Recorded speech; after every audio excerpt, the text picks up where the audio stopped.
Hey guys, really great to be with you again. Apologies that this is pre-recorded, but as I mentioned, I'm actually currently driving my son to Perth and dropping him off at the airport because he's off on a great adventure with some friends. But I didn't want you to miss out on this really important weekly information and a topic that's really close to my heart, and I talk about a lot. So today we're going to talk about something that often is considered a nice to have aspect of improving mental health and wellbeing outcomes across communities. But honestly, in my opinion, it's absolutely essential when it comes to our mental health and wellbeing. So that is belonging and connection. That's what we're going to talk about today. So, what I wanted to do is I wanted to start by talking a little bit about the science of it for a second, because as many of you might already know, it's not just a feel good concept, it's a really important aspect of our mental health and well-being. Neuroscience actually tells us that our brains are wired as humans for connection.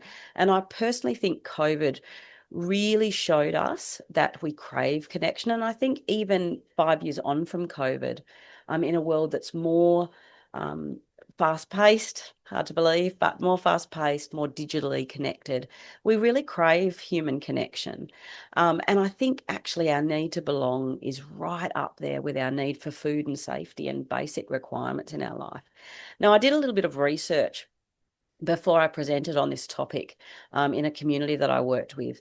And according to various researchers, when we feel connected, we actually release oxytocin, and that's the hormone that calms our stress response. But when we feel disconnected, our brains actually interpret that as a threat, and it puts us into a fight, flight, or freeze mode. I always get those words messed up, but you know what I mean.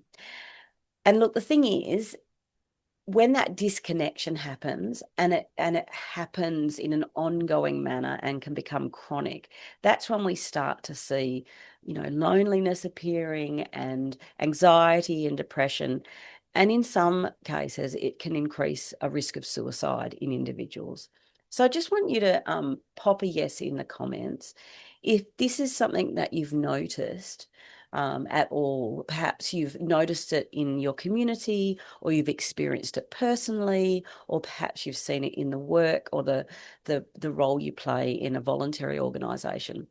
I know that for myself, I've had a huge change in my life recently, or over the last sort of 6 months to a year, in my entire life landscape. So some of you may not be aware, but I live on a farm in a rural community. I do a lot of driving to our local area and up to the city, which is 3 hours away.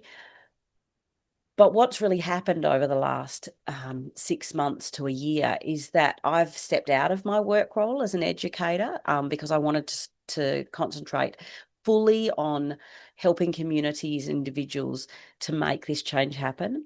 My three boys, my three teenage sons, and one who's not a teenager anymore, he's 20. But they all now live, for the most part, in the capital city. So my whole connection to my local community has really shifted. I don't have that work connection. I don't have a connection to community sport. And I do a lot of going and toing and froing between going up to spend time with my boys and being down here. And so that's really changed my experience and my belonging connection. And I've had to really look at it and really think about how I can move that on and how I can shift it and evolve it as my life changes. Now, the thing is, what's really tricky when we're thinking about this in communities is that disconnection can be quite sneaky. You can live in a small town and feel completely alone, but you can also feel very strongly connected, even if you're in a location that doesn't have as many people. But when people can feel alone sometimes, and this is true living in a big city, that you can be surrounded by people but still feel very alone. Because the thing is, you can be surrounded by people, but still feel as if nobody sees you or nobody really gets you. And when we feel like we don't actually belong anywhere, it can really erode our self-confidence, our motivation, and our sense of worth. And really, that whole disconnection is fuel for, our mental health crises that we see. Because what happens is that it isolates us when we really need support the most, and it makes it harder and a greater challenge for us to reach out and to speak out and to feel safe enough to be vulnerable with other people. Now, while that's very personal, it actually provides us with a really incredible opportunity to utilize that need for belonging and connection as part of a community-driven wellbeing solution. Now, I wanted to share with you a little bit about what this looked like in my own community when I first began this process. So, when I first started out, for those who may not know, I came from the perspective of being an educator as a deputy principal in a school supporting student mental health and wellbeing and behaviour. And so, one of my key priorities when I first started this was that I wanted to support young people around mental health. And very quickly, I realised that many of these kids were feeling that they didn't have somewhere that they could belong because there wasn't a great amount of opportunities that were things other than sport. There was a lot of sport opportunity, but there was a limited range of belonging and connection opportunities for other things. And it was really disheartening to see talented, kind, creative young people struggling, not because they didn't have potential, but because they didn't feel part of something, or they didn't feel like they had a place to belong, a safe space where they could actually connect and feel seen and feel like they actually mattered to other people and in their community. And that was really a huge part of why I started pushing for community-driven wellbeing work in the first place.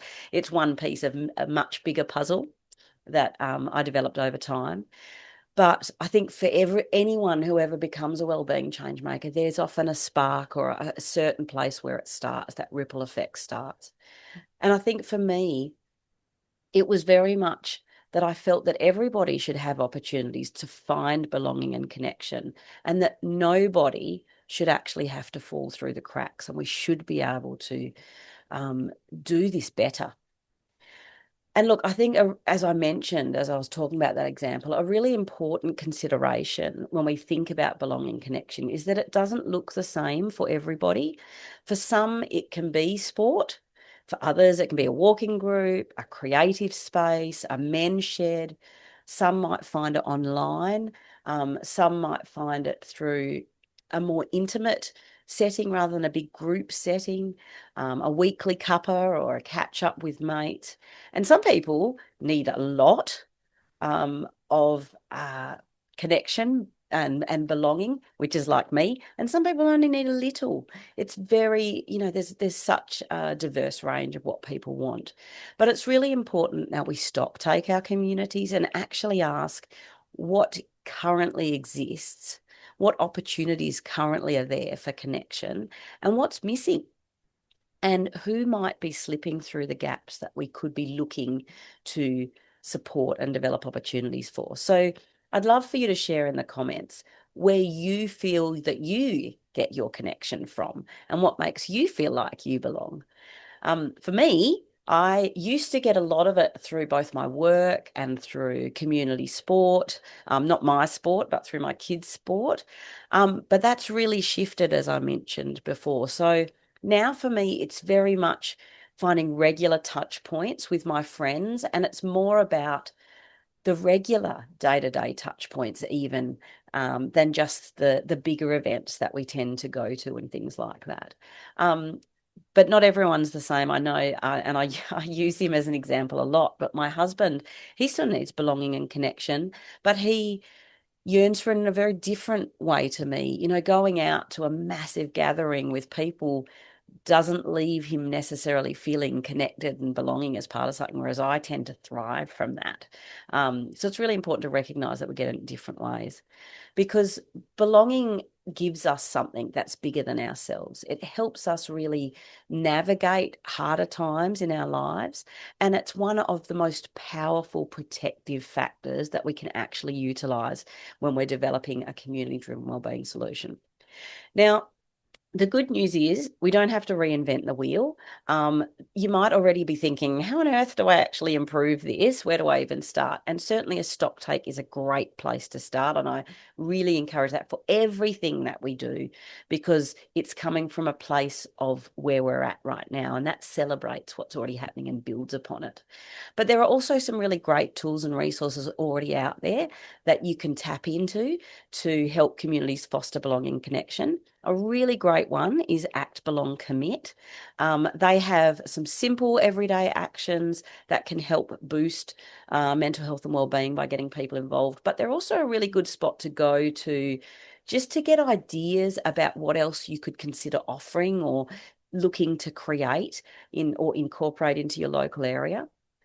It's really important to recognize it's not about having big programs. It can be about small, simple movements, even small events that you might set up and opportunities for people to come and belong and be part of that village approach that can over time build and create something much bigger. So I'd love to hear from anyone. If you know of any, if you know of Act, Belong, Commit, great, let me know. Um, but also, if you've seen other programs that work really well, please mention them here, because it's a great opportunity for others to see what else is out there. And I think certainly, as many of us are often coming from different locations across the world, the beauty of the wider web is we can actually utilize some of these things by jumping on those websites and tapping into some of those resources. All right. So if you're wondering what you can do to really improve mental health and wellbeing in your community, obviously I talk about lots of things all the time, but a really great place to start is with belonging and connection. It's a great conversation starter when you're bringing people together, because it helps people to feel relatively confident to engage. It's a fairly comfortable topic to talk about. And you can really talk about things like, where are people currently belonging? Who's included? Are any demographics missing out? And how can we make space for more connection in our local area? So, action for today. What I'd love for you to do is I'd love for you to comment below with one place or one idea that you think already fosters belonging in your community. Is there one thing that you can think of that is somewhere that people get belonging and connection? I'd love you to jot it in here, because it may just spark an idea for somebody else. And I think that's a really powerful element of our group that we've got here in our community. And I'd love for you, if you know someone that shares your passion about wellbeing as much as you, just to tag them or invite them into this group, so that we can really keep building momentum together and fostering that conversation to make change happen.